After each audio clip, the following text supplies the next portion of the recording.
오늘 배 하나님의 말씀은 구약성경 사무엘상 17장 45절로 47절까지 말씀입니다. 우리 다 같이 한 목소리로 45절부터 47절까지 한 목소리 합독하겠습니다. 시작. 다윗이 블레셋 사람에게 이르되 너는 칼과 창과 단창으로 내게 나오거니와 나는 만군의 여호와의 이름 곧 네가 모욕하는 이스라엘 군대의 하나님의 이름으로 네게 나아가노라. 오늘 여호와께서 너는 내 손에 넘기시리니 내가 너를 쳐서 네 목을 베고 블레셋 군대의 시체를 오늘 공중의 새와 땅의 들짐승에게 주어 온 땅으로 이스라엘의 하나님이 계신 줄 알게 하겠고 또 여호와의 구원하심이 칼과 창에 있지 아니함을 무리에게 알게 하리라. 전쟁은 여호와께 속한 것인즉 그가 너희를 우리 손에 넘기시리라. 아멘. 기도하겠습니다. 하나님, 오늘 우리에게 귀한 건강 허락하시고 주 앞에 모여서 함께 예배드리게 하심을 감사합니다. 하나님, 우리가 늘 하나님의 백성답게 살아야 한다고 해서 알고 있지만 우리가 세상 사람의 눈치로 혹은 이 세상을 살아가는데 필요한 것에 마음을 빼앗겨서 하나님 없는 사람처럼, 하나님 믿지 않는 사람처럼 살아온 모습이 있었다면 주님 용서하시고 우리의 모습을 다시 한번 새롭게 돌이키길 원합니다. 하나님의 백성이 하나님의 방법대로, 하나님의 통치대로 살아가야 하는데 아버지, 우리의 생각과 마음이 세상의 것을 쫓아갔었다면 이 시간 우리 존재가 무엇인지, 우리의 삶의 목적이 무엇인지 다시 한번 점검하고 하나님을 쫓아갈 수 있는 그런 삶이 되게 도와주옵소서. 오늘도 부족한 자가 주의 말씀을 들고 단 위에 섰습니다. 약속된 주님의 하나님의 말씀만 잘 증거하는 입술 되게 도와주옵시고 인간적인 감정이나 정치 이야기하지 않고 오직 하나님께서 이 시간 우리에게 들려주시고 하는 말씀만 전거하는 그런 입술 되게 도와주옵소서. 예배의 시작입니다. 마치는 모든 순간까지 우리 주의 성령께서 우리의 생각과 마음을 주장하여 주옵소서. 감사하며 우리 구주 예수님의 이름으로 기도드립니다. 아멘. 네, 반갑습니다. 저희가 지난주에는 사무엘이 이스라엘 첫 번째 왕 사울의 눈을 피해서 이새의 집으로 가서 그의 막내 아들 다윗에게 네가 차기 왕이다. 네가 다음에 사울 다음 왕이 될 사람이다라고 그에게 기름을 부어 하나님께서 너를 선택했다는 것을 알려주십니다. 자, 그리고 나서 얼마의 시간이 흘렀는지 모르겠는데 블레셋 군대가 전쟁을 하려고 쳐들어온 거예요. 오늘 다 읽지 않았지만 이 사무엘상 17장 초반절을 보면은 1절 보니까 블레셋 사람들이 그들의 군대를 모으고 싸우고자 하여 유다에 속한 소고에 모여 소고와 아세가 사이에 에베스담빔에 진침해. 이 지역을 학자들이 찾아보니까 이 지역이 유다 땅에서 고지와 같은 곳이에요. 우리 백마 고지, 우리 6.25 때도 무슨 고지 탈환 작전 때문에 수많은 사상자가 나오고 그랬죠. 그만큼 높은 언덕은 적을 치고 또 방어하는 데 있어서 이 고지는 굉장히 중요합니다. 바로 유다에 속해 있는 이 고지를 점령해서 맞은편에 있는 이스라엘 상과 싸우기 위해서 블레셋 군대가 지금 진치고 있는 거예요. 정확히는 모르겠지만 이전에 사울이 왕이 된 2년차 그의 아들 요나단의 활약 때문에 블레셋이 한번 대퇴하고 도망간 적이 있죠. 여기에 대해서 안가품하려고 하는지 모르겠지만 어느 정도 시간이 흐르고 난 다음에 지금 블레셋 사람들이 군대를 보고 이스라엘 군대를 치려고 온 겁니다. 지금 이 전쟁터 가운데 비로소 오늘 다윗이라는 사람이 은밀함 중에 하나님의 선택함이 아니고 모든 사람들 앞에 이 다윗이라는 사람이 과연 하나님께서 택한 사람인가? 다윗이 등장하게 됩니다. 그리고 오늘 본문 말씀 한번 보도록 하겠습니다. 우리 오늘 다 읽지 않았지만 오늘 말씀에서는 소년 다윗의 등장, 그가 어떤 신앙을 가지고 하나님 앞에 살아온 사람인지에 대해서 우리가 살짝 엿볼 수 있는 부분인데요. 우리가 다 읽지 않았지만 사무엘이 다윗에게 기름 부음을 받고 난 이후에 이 다윗이 사울에게 찾아갑니다. 사울이 그를 찾습니다. 자, 먼저 16장 14절부터 23절까지 말씀을 한번 보도록 하겠습니다. 사무엘상 16장 바로 앞장입니다. 14절부터 23절까지 내용입니다. 자, 먼저 14절 말씀 한번 볼게요. 14절 보니까 여호와의 영이 사울에게서 떠나고 여호와께서 부리시는 악령이 그를 번뇌하게 한지라. 사울의 신하들이 그에게 이르되 보소서 하나님께서 부르시는 악령이 왕을 번뇌하게 하온즉 원하건대 우리 주께서는 당신 앞에서 모시는 신하들에게 명령하여 수금을 잘 타는 사람을 구하게 하소서. 하나님께서 부르시는 악령이 왕에게 이를 때 그가 손으로 타면 왕이 나으시리다 하는지라. 자, 우리가 이 말씀 때문에 신학적으로 많은 오류가 있기도 하고 또 많은 이야기가 있었는데, 하나님의 영이 사울을 떠나버리고 하나님의 악신이 사울에게 임했다. 그러면 하나님은 악신과 친구하면서 야 악령 너 가서 제 괴롭혀, 야 악령 가서 너 제 몸에 병 줘. 하나님이 이런 분일까요? 예. 여러분, 이 성경 해석이 조금 우리가 이해하기에 애매하게 해석이 되는데 원어 성경을 보면 뭐라고 했냐면 허락하심이라고 되어 있어요. 여러분, 욥을 한번 생각해 보시겠습니까? 하나님께서 욥이 정말 어렵고 하나님 마음에 드는 너무 어려운 사람인데 갑자기 사탄이 나타나가지고 에이 그거 하나님이 욥을 과하게 복 주신가 욥이 하나님을 그렇게 섬기죠. 한번 욥한테 줬던 복 다 차 없애보세요. 그러면 그거 하나님 저주할걸요? 쉽게 말하면 고래 싸움에 새우 등 터진 격으로 욥이 당하죠. 근데 하나님께서 욥에게 뭐라고 했냐면 욥을 치는 사탄에게 뭐라고 얘기했냐면 그의 목숨만은 건들지 말라. 나머지는 내가 너에게 허락한다. 여기에 나온 단어가 똑같이 쓰여 있어요.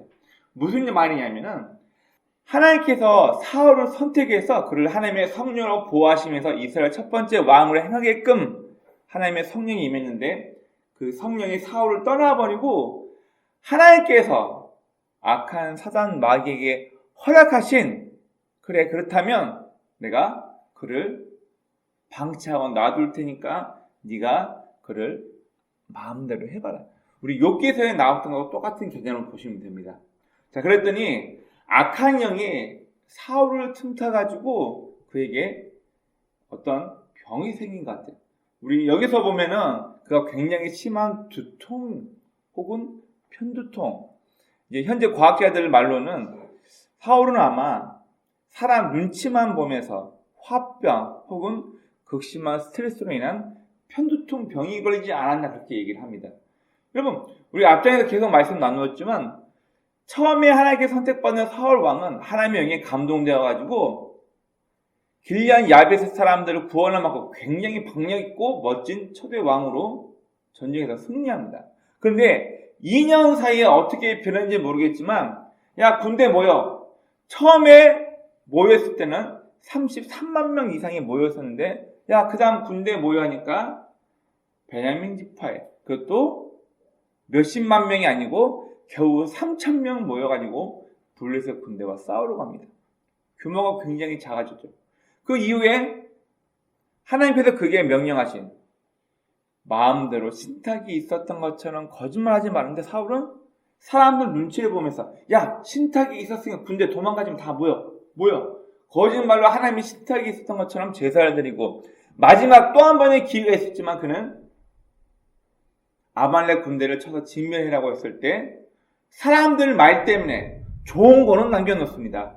하렘 전쟁, 즉 하렘이라는 것은 하나님의 명령대로 모든 생명이 붙어있는 모든 걸 다 진멸시키는 게 하나님의 방법이었는데 아말렉 군대가 그렇게 이스라엘 백성을 못 살게 홍해 바다를 건너서 힘들게 온 그들을 죽이려고 했던 아말렉 군대를 완전히 진멸하라고 명령했는데 보기 좋은 거 사무엘에게 말할 때는 당신의 하나님 여호와께 제사드리기 위해서 좋은 건 넘겨놨습니다. 또 왕족으로 살려놨었죠. 아가 사람 왕족이 와가지고 이제 우리 살았다. 우리 이제 부른다. 이거는 나 목숨 살려주고 조공바차 그 얘기 할 거니까 나는 살았어. 성경에 보니까 즐거이 오더라. 사람들 앞에 인기 있고 사람들 앞에 이익이 될 만한 거 다 남겨놓고 사무엘이 하나님의 말씀을 듣고 하나님께서 당신은 패하시고 다른 사람에게 왕위를 줄 겁니다니까 뭐라 그래요? 내가 잘못했습니다. 용서해줘도 그게 아니고 나랑 같이 가자. 체면이 있지. 다른 사람이 날 보고 있는데 나 체면이 있으니까 나랑 같이 제사지에 올라갑시다. 기념비 세우고 사무엘 나랑 같이 가. 아이 내가 죄졌을지라도 나랑 같이 제사에 가서 나를 좀 높여달라고. 그럼 이거 사울이 어떻게 변질됐다는 거예요? 매 순간 하나님의 방법이 아니라 사람 눈치 보면서 사람한테 인기 얻으려고 그렇게 이스라엘 초대형 사울이 변질돼 버리고 나서 하나님께서 사탄에게 허락하신 악신, 어쩌면 여러분 우울증, 어떤 정신병, 우리는 이걸 악한 사단 마귀가 줬다라고 표현하기 전에 내 의지가 나약해져서 내 생각이 잘못된 방향으로만 계속 고정되니까 우리는 우울증 혹은 정신병에 드는 것 같습니다. 여러분 과거에 산후 우울증이라는 말 자체가 없었어요. 그러니까 과거에 애 낳고 키우는 여성분들 다 우울증 걸려가지고 목숨 끊고 극단적인 선택을 해야죠. 근데 과거에 나타나지 않았던 질병이 왜 요즘에 들어서야 그것도 학력이 높고 연봉이 높은 여성 순서대로 우울증이 생길까요? 네. 나 이랬던 여자였는데 나 이렇게 능력 있는 사람이었는데 남편 잘못 만나가지고 내가 하루 종일 애만 키우고 있네 이러면서 우울증이 굉장히 많이 발생합니다. 이게 무슨 병이에요? 마음의 병이죠.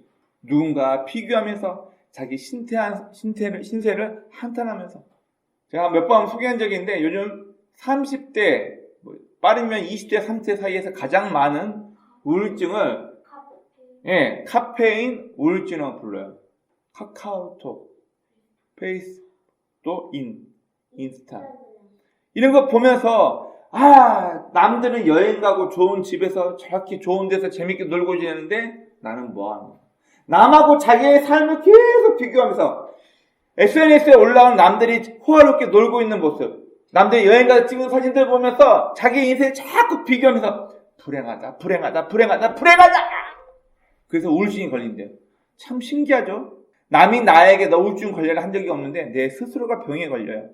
여러분 어쩌면 남에게 인정받고 싶었고 사람들 눈치만 살폈던 사울왕도 이런 병에 걸린 게 아닌가, 이런 정신적인 스트레스에 시달린 게 아닌가 그렇게 과학자들은 얘기를 합니다. 자, 그런데 이 사무엘상 16장 14절부터 23절까지 말씀을 보면은 사울이 계속 편두통 때문에 두통 때문에 시달리고 고통하니까 신하들이 그러면 언변이 능한 사람을 구해가지고 그 사람이 왕 앞에 노래하게 하십시오. 그러면 왕의 머리가 한결 시원하고 좋아질 겁니다. 그래서 수소문하다가 찾은 사람이 누구냐면 공교롭게도 다윗이 발탁이 됩니다. 사울은 지금 다윗이 다음 차기 왕이 될 거라는 걸 모르고 다윗이 목동으로 양치게 하면서 이 언변이 굉장히 좋았나 봐요. 자, 오늘 우리가 했던 본문 말씀도 너는 칼과 창과 단창을 들고 나오느냐 나는 네가 모욕하는 이스라엘 군대 만군의 여호와 이름 너에게 나간다. 이게 다윗이 한 얘기예요. 말을 기가 막히게 잘하죠. 자, 우리가 한 가지 오해한 게 뭐냐면은 음계가 있는 악기가 언제 만들어졌을까요? 도레미파솔라시도 CDEFGA B. 자, 이 음계가 있는 악기가 몇 년 전에 만들어졌을까요? 여러분 지금 이 시대는 기원전 다윗이 출현한 시대가 BC 1200에서 한 1150 이 정도라고 봅시다. 1200년 되거든요. 보통 우리가 이 트로이 목마 사건을 BC 1000년에서 1200년도를 보고 있는데 다윗이 이 당시 사람이거든요. 그럼 이 당시에 음계가 있는 악기가 있었을까요? 여러분 음계가 있는 악기는 이 당시에 출현도 하지 않았습니다. 그러면 비파 수금을 연주한다는 말은 뭐예요? 줄을 대략적으로 조여놓고 디리리링 하고 그 음률에 맞춰서 누군가가 노래를 하거나 19원 오페라처럼 여기 편지 왔습니다. 이거를 편지요. 자, 이런 식으로 응계를 해서 노래를 불렀다는 얘기예요. 우리가 시편에 보면 셀라, 숨쉬고 이런 표현이 있죠. 이게 전부 다 음계가 없는 악기를 드리링하고 거기에 맞춰서 구별이 좋은 사람이 거기에 맞춰서 즉흥적으로 노래하면서 무언가를 얘기했다는 겁니다. 여기에 능한 사람이 바로 다윗이라는 얘기예요. 다윗은 이렇게 사울과 첫 번째 조우로에서 만나게 됩니다. 그리고 난 이후에 이 17장 블레셋 사람들이 전쟁하고 쳐들어온 거예요. 자, 보니까 1절부터 17절 말씀 보니까 블레셋 사람이 침입하고 이스라엘을 모욕합니다. 우리가 알고 있는 3m, 키가 3m 정도 되는 사람인 골리앗이 등장하죠. 자, 한번 상상해 보세요. 지금 우리 바닥부터 여기까지가 2m 90이거든요. 여기까지가 2m 90이에요. 3m면 여기서 10cm가 더 커야 되는 사람이에요. 그러면 써봅시다. 이만한 사람이 주먹을 한번 휘두르는 생각해보세요. 이만한 사람이 3m. 이 골리앗이 나와서 이스라엘 군대를 모욕해도 겁이 나요. 누가 함부로 그 앞에 달려들겠어요. 아무도 이 골리앗 앞에 나서지 못하고 벌벌벌 떨고 있을 때 막내 아들이었던 다윗이 아버지의 부탁으로 형들에게 먹을 것 좀 갖다 줘라. 그리고 니네 형들 지금 전쟁 나갔는데 잘 있나 좀 살펴보고 가라 해서 막내 아들 다윗에게 아버지 이새가 심부름을 시킵니다. 다윗이 우연히 형들이 있는 정쟁 막삭 쪽으로 갔다가 골리앗과 블레셋 사람들이 이스라엘 사람들을 모욕하고 뿐만 아니라 하나님을 모욕하는 소리를 듣는 거예요. 저놈 봐라. 저 할례받지 않은 저 못된 외국인들이 감히 이스라엘 하나님의 군대, 하나님의 이름을 모욕하고 먹칠해 다윗이 의분이 솟기 시작한 거예요. 화가 나기 시작한 거예요. 그래서 12절부터 30절까지는 다윗이 이러이러한 목적으로 전쟁터에 방문했다가 사람들이 수군거리는 얘기를 듣고 또 블레셋 장군 골리앗과 블레셋 사람들이 이스라엘 군대를 모욕하는 걸 듣고 다윗이 화가 납니다. 자, 이러다가 다윗이 여차여차 했다는 소리를 듣고 전쟁터에 있던 사울 왕이 너 내 침소에서 소금 타면서 노래하던 게 아니냐? 너가 웬일이냐? 그가 사울과 만나게 됩니다. 자, 그리고 다윗이 사울 앞에서 뭐라고 얘기하냐면은 내가 내 아버지의 양을 치면서 사자나 곰. 자, 오늘 성경을 보니까 사자라는 해석이 조금 애매하고 곰으로 보는 게 맞습니다. 곰이 새끼 양을 물고 가면 내가 따라가서 그 곰을 쳐 죽이고 새끼 양을 구해왔다. 하물며 저는 블레셋 이스라엘 하나님을 모욕하는 저거 내가 때려 죽이겠다. 다시 사울 앞에 이렇게 큰 소리로 얘기하고 블레셋 장군 골리앗 앞에 나옵니다. 자, 마지막 오늘 우리가 읽었던 본문이 들었죠. 41절부터 51절까지 말씀을 보면 결국 다윗은 여호와 하나님의 이름으로 나가서 칼과 창으로 무장해 있던 어렸을 때부터 전쟁을 준비해왔던 장군 골리앗을 그는 물맷돌로 이겨서 승리하게 됩니다. 자, 오늘 본문 말씀은 환경에 무너지지 않은 의분에 대해서 먼저 얘기하고 있습니다. 두 번째, 평상시의 성실함이 얼마나 중요한지에 대해서 이야기하고 있고요. 그럼 세 번째, 하나님을 의식한 믿음의 행위, 하나님을 생각한 그의 행동에 대해서 이야기하고 있습니다. 여러분, 오늘 본문에서 이새에게는 8명의 아들이 있었고 성경 본문을 보면 군대로 징집될 수 있는 나이가 된 첫째, 둘째, 셋째만 군대에 징병되어서 지금 이 전쟁에 준비하고 있고 나머지 5 아들은 전쟁에 나갈 나이가 되지 않았다고 얘기합니다. 그런데 막내 아들 다윗에게 아버지가 부탁해요. 야, 니네 첫째, 둘째, 셋째 형이 지금 전쟁 나가 있으니까 가서 살펴보고 오라. 자, 그리고 아버지의 명령 따라 아버지 부탁으로 형들한테 먹을 거랑 들고 갔는데 다윗이 이 소식을 듣고 막 화내고 있으니까 형이 와가지고 다윗을 혼내. 임시켜! 너 지금 여기가 어디라고 와? 자, 형은 동생이 걱정했는지 모르겠지만 이놈 자식이 전쟁 구경하려고 왔어. 이놈 못된 자식이 혼내요. 다윗이 성경에는 뭐라 나왔냐면 왜 나에게 이의가 없겠습니까? 라고만 얘기하고 있는데요. 아마 다윗 굉장히 화났을 거예요. 성경에 이렇게 나와 있지만 어떻게 보면은 전쟁통에 너 전쟁 구경 나왔냐라고 오해받아서 형들에게 지금 꾸지람 받고 있는 와중에도 그는 그런 환경, 그런 조건 상관없이 저놈이 먼저 이스라엘 여호와의 하나님의 군대에 이스라엘 군대를 모욕하지? 이 의문을 품고 그는 전쟁에 참가하게 됩니다. 분명 방해 요소가 있었죠. 우리나라가 얼마나 이 토속적인 신앙이 강하냐면요. 결혼식 날 신랑이 신부에게 이렇게 반지 끼워주는 순서가 있어요. 근데 장갑을 끼잖아요. 흰 장갑을 낀 상태에서 반지를 잡고 신부에게 이렇게 반지를 끼워주다가 미끄러져 떨어뜨렸어요. 그러면 그냥 떨어진 거에 얼른 주워가지고 다 끼워주면 되잖아요. 근데 옛날 사람들이 이걸 뭐라고 본지 아세요? 아이고야, 이 결혼 끝났다. 뭘 못 끝나요, 결혼이?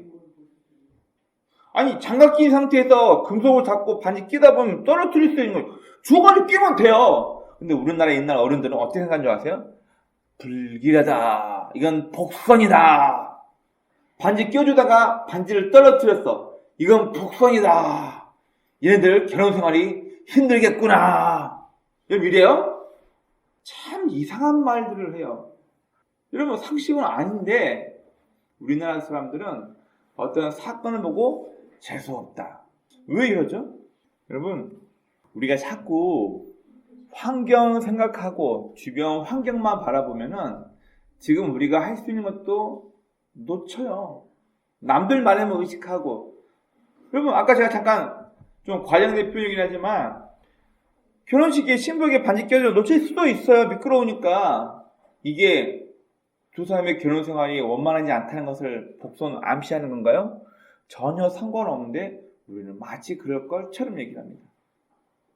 다윗도 지금 보면 전쟁 구경 온 게 아니고 아버지가 형들 걱정돼서 형들 잘 있나 보고 오라고 또 형들한테 먹을 것 좀 전달해주고 오라고 심부름 갔다가 괜히 형한테 혼난 거예요. 이유 없이.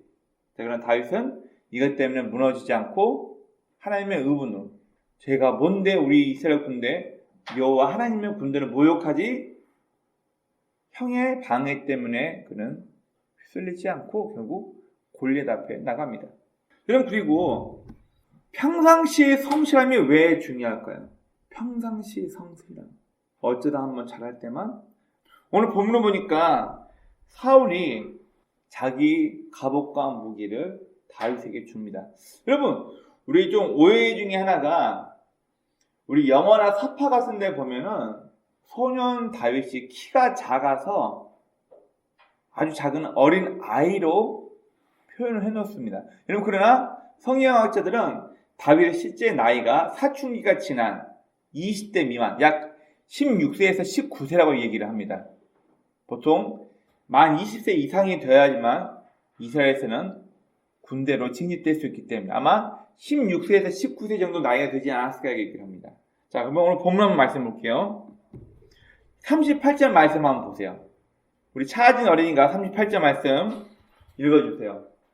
예, 사울이 자기 군복을 다윗에게 입히고 놋 주부를 그의 머리에 씌우고 또 그에게 갑옷을 입히네. 네, 여러분 성경에서 사울이 처음 왕으로 등극했을 때 머리가 다른 사람 보통 다른 사람 머리가 있으면 어깨 위에 와 있다고 그랬어요. 그러면 사울의 키가 어느 정도 됐을까요?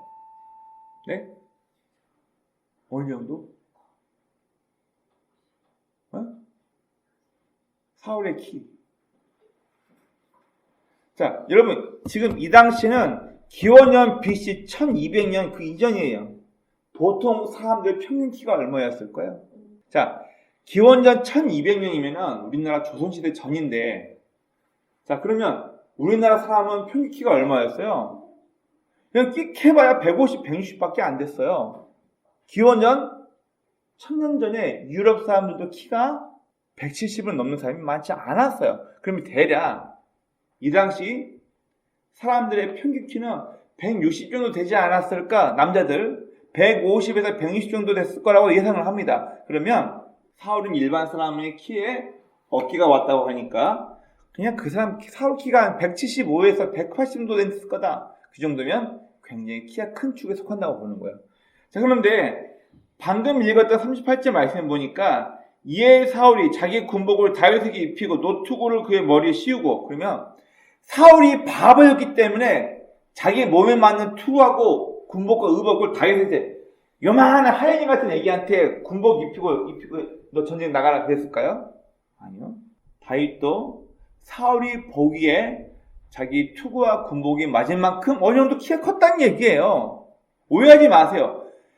사울은 키가 180개 큰데 다윗은 이제 120 정도밖에 안 어린애한테, 어린애한테 자기한테 맞는 의복과 군복을 입히고 너 전쟁 나가, 이런 바보는 아니었을 거란 얘기예요. 학자들은 소년 다윗이지만 그가 우리가 알고 있는 아주 작은 어린애가 아니라 고등학교 2, 3학년 이상 되어가지고 키가 훌쩍 큰 그런 다윗이라고 보시는 게 성경에서 더 정확할 것 같습니다.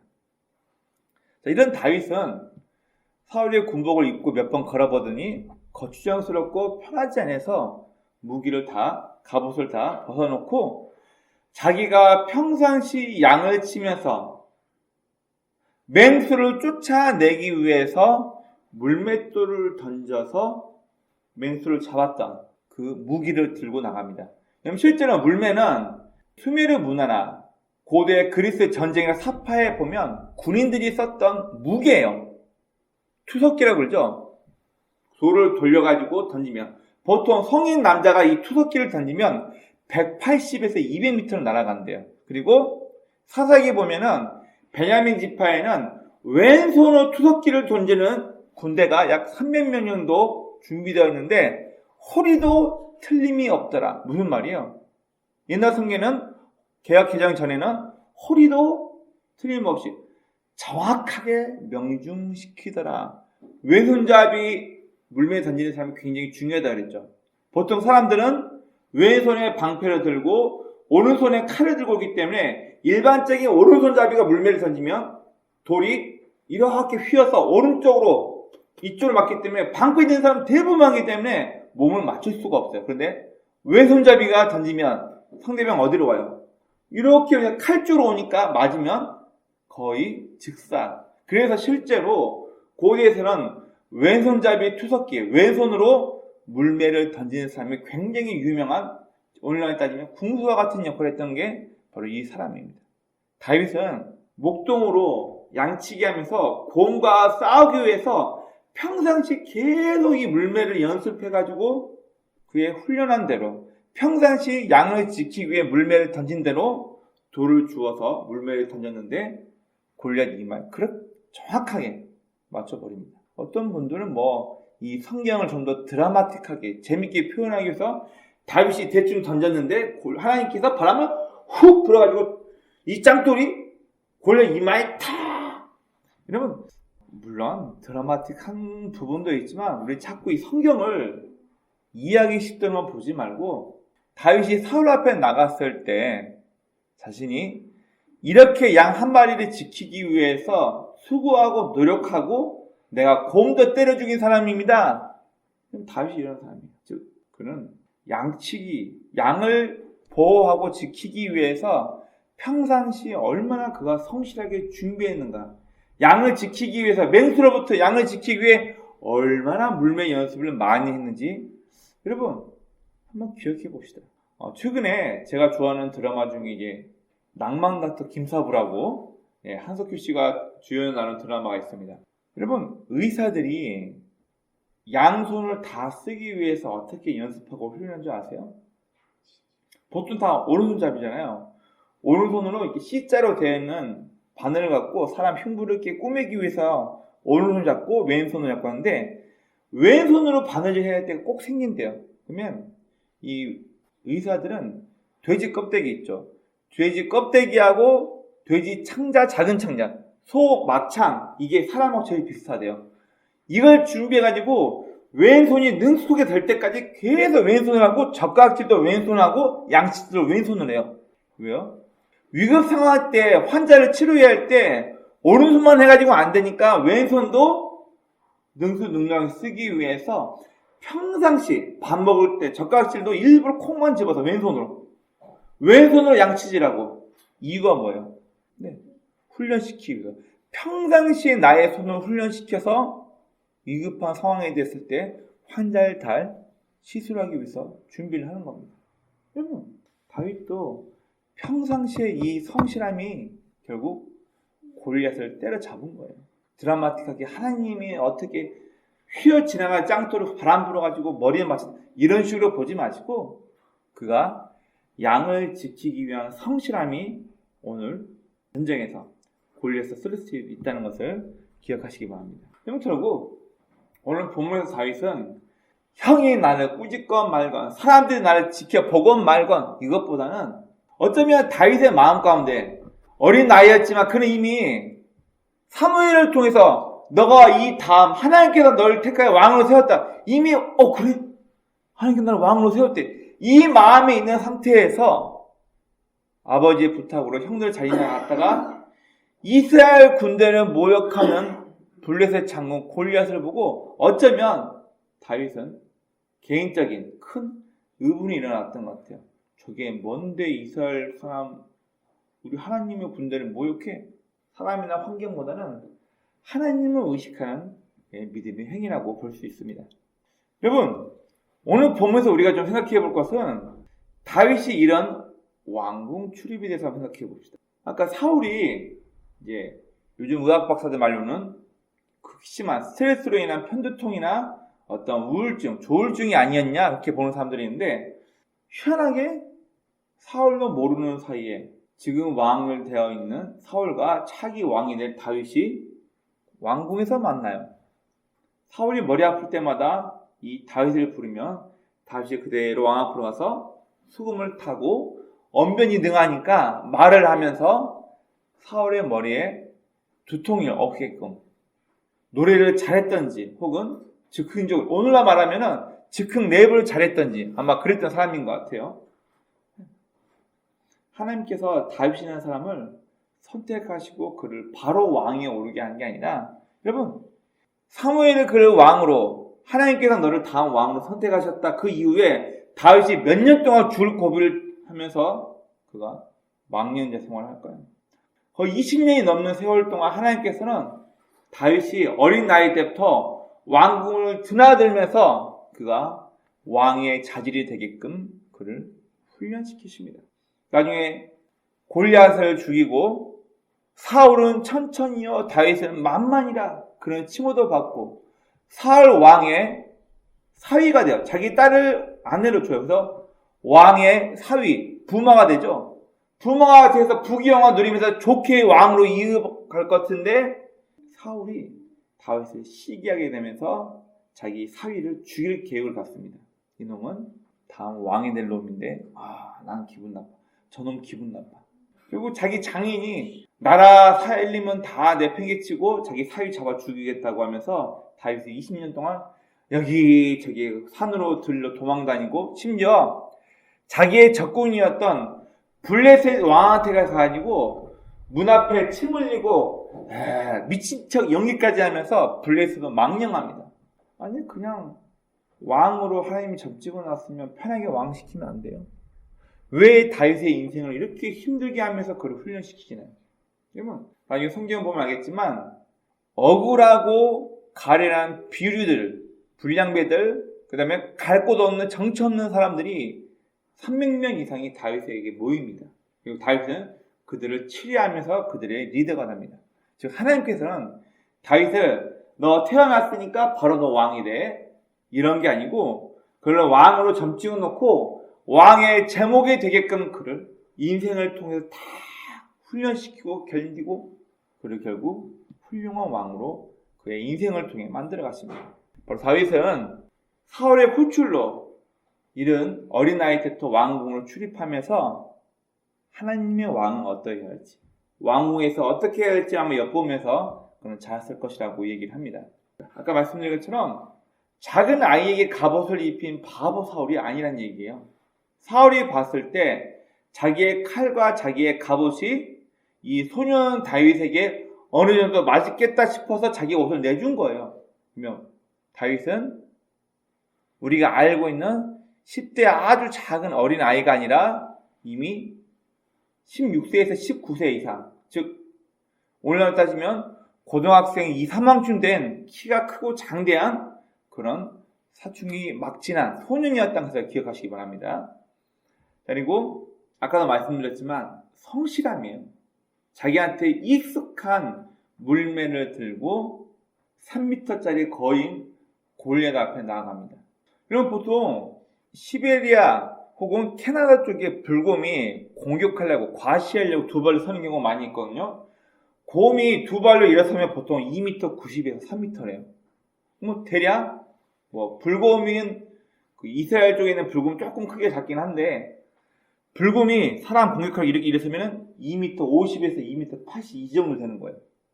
그 불곰을 다윗이 평상시 양 지키기 위해서 물매에 던지는 훈련을 통해서 그 불곰을 그리스 그리고 수메르 문화에 보면은 이 물매에 던지는 군인이 던졌을 때 보통 평균 180에서 200m까지 나간대요.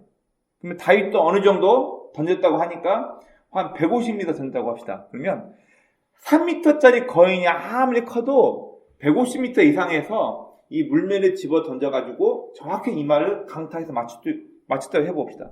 성실함이에요. 성실함. 평상시 성실하게 자신의 삶에 있어서 준비시켜왔던 다윗이었기 때문에 물매를 던져서 이를 정확히 해결할 수 있었던 것이. 제가 학생들에게 이 얘기를 꼭 한번 해주고 싶어요. 중학교, 고등학교 때 어느 부분에 있어, 어느 과목에 있어서 성실하잖아요. 그러면 대학교 와서 굉장히 편하게 공부할 수 있습니다. 제가 공부를 굉장히 잘했던 건 아니지만 저도 남들이 싫어했던 물리, 과학, 화학 쪽을 굉장히 저는 좋아했어요. 그리고 남들이 공부 안 할 때 저는 개인적으로 공부를 많이 했었는데 나중에 제가 대학교 갔을 때 공부가 너무 편했어요. 왜냐면 고등학교 때 이미 저는 좋아서 했던 부분이 또 반복되고 영어 같은 경우도 저는 영어를 그렇게 잘하지 않았어요. 그런데도 두려움이 없었던 이유가 뭐였냐면은 제가 대학교 다닐 때 제 친구 중에 방글라데시, 베트남에서 신학을 배우기 위해서 온 친구들이 몇 명 있었어요. 그 친구들 다 영어로 수업하거든요. 얘네들이랑 친하게 지내서 일부러 영어 수업에 몇 번 들어가면서 말은 잘 안 되지만 이 친구들하고 소통을 해야 되니까 영어를 떠듬떠듬하면서 영어를 하게 된 거예요. 그러다 보니까 영어에 대한 두려움이 없는 거예요. 무슨 얘기냐면 평상시 어떤 부분에 대해서 내가 잘 준비가 되어지면 두려움 없이 막힘 없이 해낼 수 있다는 얘기예요. 다윗도 오늘 본문에서 그가 골리앗의 물매 한 방에 쓰러뜨릴 수 있었던 것은 양을 지키기 위해 평생이 그가 얼마나 훈련을 많이 했는지에 대해서 이야기를 해주고 있습니다. 그럼 앞에 있는 저도 밴드로 활동하면서 기타를 쳤습니다. 자, 기타를 치려면 오른손으로는 줄을 이렇게 내리치는 스트로크 혹은 손가락으로 아르페지오라고 해서 기타를 연주하고요. 왼손은 보지도 않고 이 코드를 잡을 수 있을 만큼 기타 코드를 잡아서 몸에 익혀야 돼요. 안 보고. 여러분 저도 이 손을 훈련시키기 위해서 왼손을 훈련시키기 위해서 제가 고등학교 2학년 때부터 양치질을 오른손으로 해본 적이 없어요. 지금도 이게 습관이 돼가지고 지금도 저는 왼손으로 양치하고 왼손으로 다 합니다. 오른손잡이였는데. 왜요? 연습하려고. 그렇게 기타 연습을 해보니까 저는 지금도 수십 년이 지났지만 기타 연주를 할 때 기타 코드를 보지 않고 외워서 하는 거예요. 여러분 자전거는 어떤가요? 지금 여기 나이 80이 넘으신 분도 계신데 자전거 못 탈까요? 아니요. 타라면 타요. 왜요? 어렸을 때 자전거 타기 위해서 몇 번은 넘어지면 그게 몸에 익혔기 때문에 여러분 한 번 자전거를 탄 사람은 그 다음에 자전거 탈 때 어려움 없이 탈 수 있습니다. 그만큼 몸에 훈련과 감각이 몸에 익혀졌기 때문에 여러분 그런 것 같아요. 우리의 성실함이 쌓여 있어야지만 기회가 왔을 때 그 찬스를 잡을 수 있는 거지 우리의 삶 가운데 성실함이 쌓여 있지 않으면은 기회가 와도 그 찬스를 못 잡아요. 성실하게 준비된 사람만이 쓰임받을 수 있다는 것을 오늘 본문은 얘기하고 있습니다. 그리고 지금의 상황에서 한번 생각해 봅시다. 다윗은 믿음이었을까요? 아니면 객기였을까요? 끼케봐야 오늘날로 따지면 180에서 170 봅시다. 한 180 해봅시다. 예를 들어서 다윗이 키가 한 175에서 180 정도 되는 고등학교 2학년, 3학년 학생을 해봅시다. 걔가 3m짜리 K2 격투기 선수하고 지금 K1 격투기 선수하고 싸운다고 해보세요. 이 싸움이 돼요? 객기죠, 이거는. 그냥 화난 김에 해버린다. 그러나 다윗은 형들에게 혼나고 주변 사람이 너 지금 전쟁 구경 왔지? 이런 말이 들릴 때에도 다윗은 하나였어요. 자, 다윗은 이미 사무엘에게 기름 부음 받은 사람이죠. 나는 하나님께서 나라는 사람을 왕으로 세우셨다. 아마 이런 프라이드를 가지고 잘하지 않았을까요? 그런데 블레셋 군대가 와가지고 이스라엘 군대를 모욕하고 있어. 얼마나 화가 났을까요? 의분이 났습니다. 다윗은 이 사울 왕의 앞에 말하기를 내가 양 한 마리 지키기 위해서 곰도 때려잡아 죽이고 그랬다. 나 저놈 때려잡겠다. 그리고 나가요. 자, 잘못 해석하면은 이 소년 다윗은 객기로 취급할 수 있습니다. 그러나 객기로 취급하기에는 그의 말한 거 한번 들어보십시오. 뭐라고 말하나요? 오늘 읽었던 본문 4제 5절 47절입니다. 너는 칼과 창과 단창으로 나한테 오지 너는 무기 들고 네가 어려서부터 전쟁 훈련을 해가지고 무기 들고 나한테 나오지 나는 네가 모욕하는 이스라엘 군대 여호와 하나님의 이름 걸고 내 몸으로 나온다. 다윗은 그렇게 얘기를 해요. 이런 말씀을 봤을 때 다윗의 신앙이 어땠을까요? 오늘 본문에 다 나와 있지 않지만 다윗은 위기의 순간 매 순간 여호와 하나님을 의식하고 하나님을 인정하는 그의 삶이었다는 것을 보여주고 있습니다. 자, 여담인데 한블리의 블랙박스라는 프로그램을 종종 봅니다. 거기 보면은 블랙박스 자동차 사고가 일어났을 당시 블랙박스에 찍힌 영상을 보고 과실이 어떻게 됐니 뭐가 어떻니 이런 걸 이제 좀 평가하고 얘기하는 부분인데 어느 한 교회 갔다 온 부부가 차 운전하고 있는데 갑자기 차가 급시동 급발진이 돼가지고 사람은 밟지 않고 있는데 악셀이 컴퓨터 오류 때문에 풀로 악셀을 밟아져가지고 시속 100몇 킬로 계속 달리니까 옆에 있던 분이 주여 주여 하나님 살려주세요. 주여 주여 주여 주여 하면서 중얼중얼대는 게 그 블랙박스 영상에 녹음이 되어 있더라고요.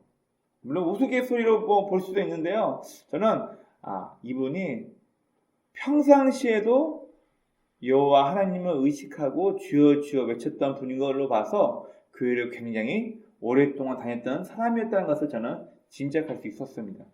여러분 위기 때 그렇게 안 나오거든요.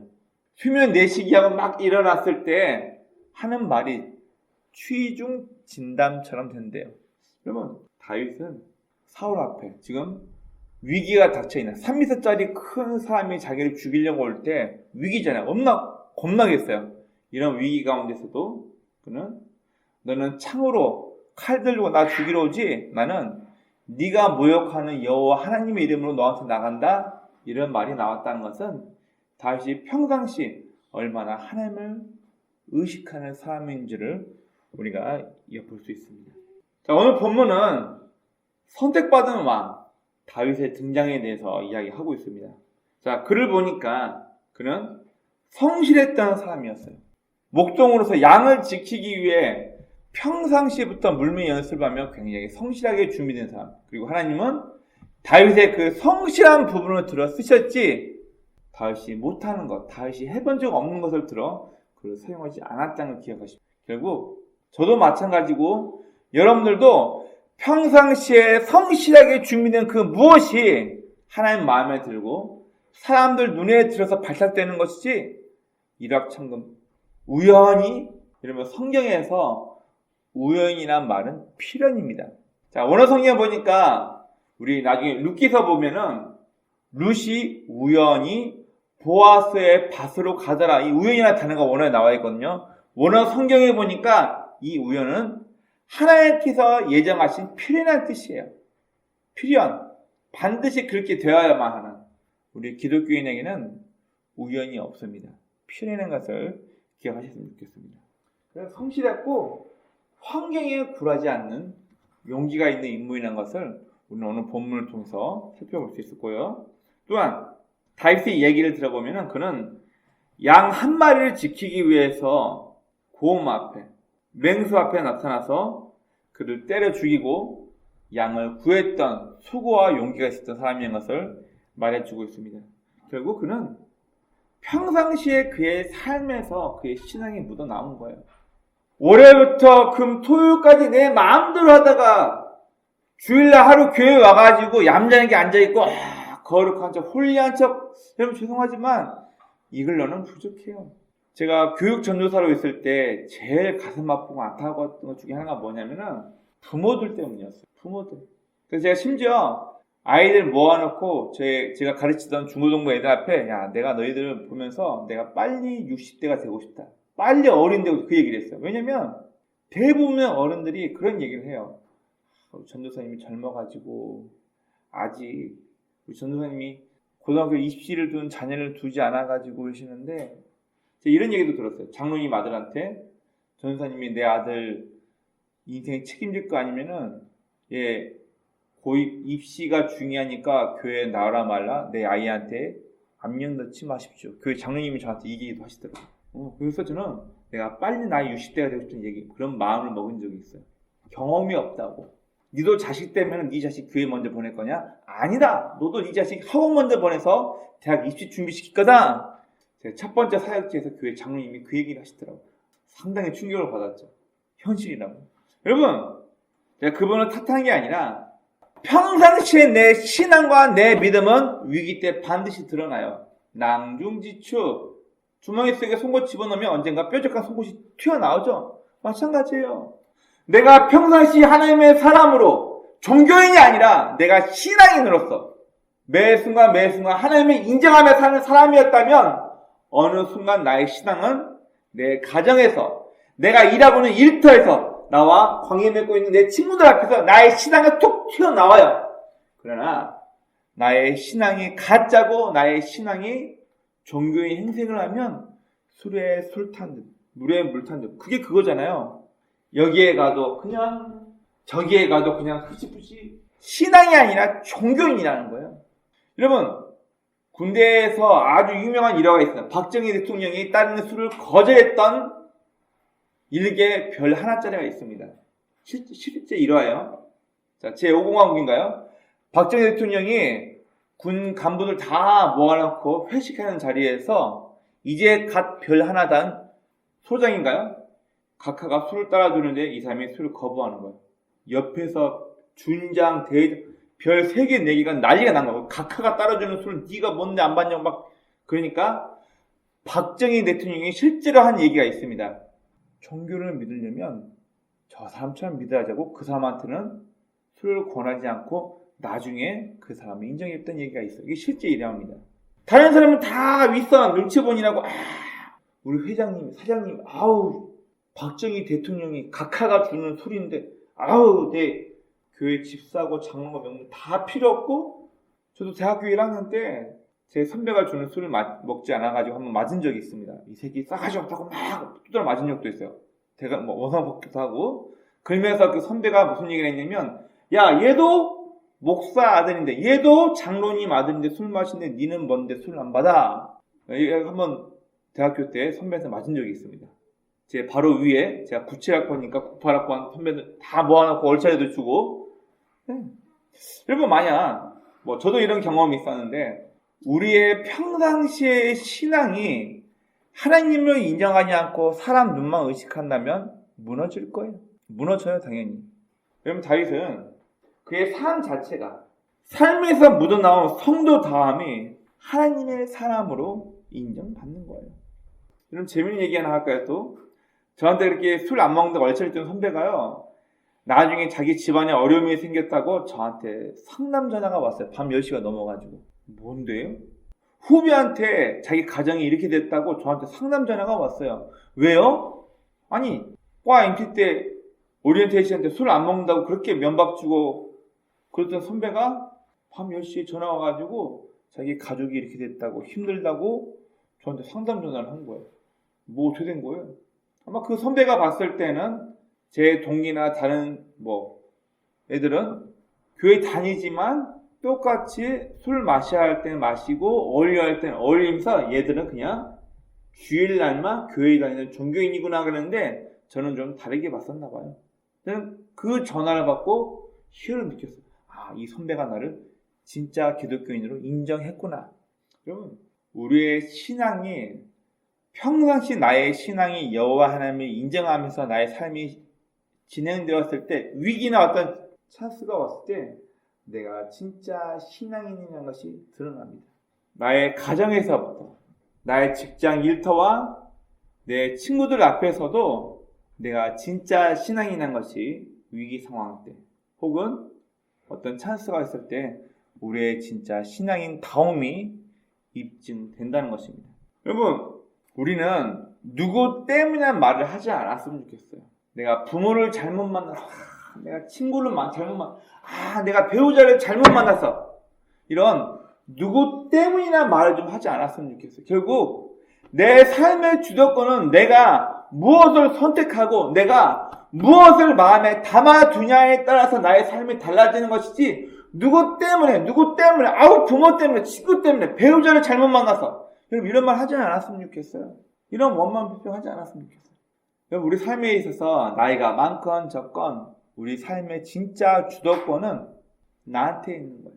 내가 진짜 신앙인인지 가짜 신앙인지는 평상시에 나의 삶이 무엇을 바라보고 무엇을 삶의 목적으로 두고 있고 사람들 관계 속에서 나는 매 순간 하나님을 의식하며 살아오는 인생인지, 하나님 없는 사람처럼 살고 있는 사람인지 우리의 삶의 내용이 이것을 증명해 줍니다. 물론 내가 좋은 직장에 취직해서 승진하기 위해서 누구와 힘 있는 사람, 권력 있는 사람, 잘 나가는 사람과 줄을 잘 되어서 내 처세술이 중요해서 좋은 관계를 맺고, 그럴 수도 있어요. 나쁘지 않아요. 그렇다 쳐요. 여러분, 그러나 우리가 신앙인으로 산다는 것은 내 믿음대로 피스티스, 미슈입니다 하고 의심하지 않으면 된다, 그 얘기 아니라 피스, 삶의 목적을 아는, 충성에 대한 이유가 확실하게 되면 내 삶의 이유와 목적이 내 삶을 이끌어간다는 거예요. 자신의 신앙과 믿음대로 삶을 살아갈 수 있는 성도만이 이 세상, 환경, 조건을 이겨내고 하나님의 사람으로 승리할 수 있는 삶을 산다는 것을 우리는 기억해야 할 것입니다. 오나웃기는 앞에 있는 저도 여러분들도 매 순간 하나님을 의식하면서 순간순간 성실하게 준비된 나의 모습이 빛날 때가 있다는 것을 기억하시며 우리 인생을 주변 환경 때문에, 사람 때문에 흐지부지 흔들리지 마시고 언젠가 하나님께서 저와 여러분의 삶의 모습을 보시고 우리를 들어서실 것이라는 것을 기억하시면서 하루하루 성실하게 우리 삶이 준비되길 주의 이름으로 축원합니다. 아멘.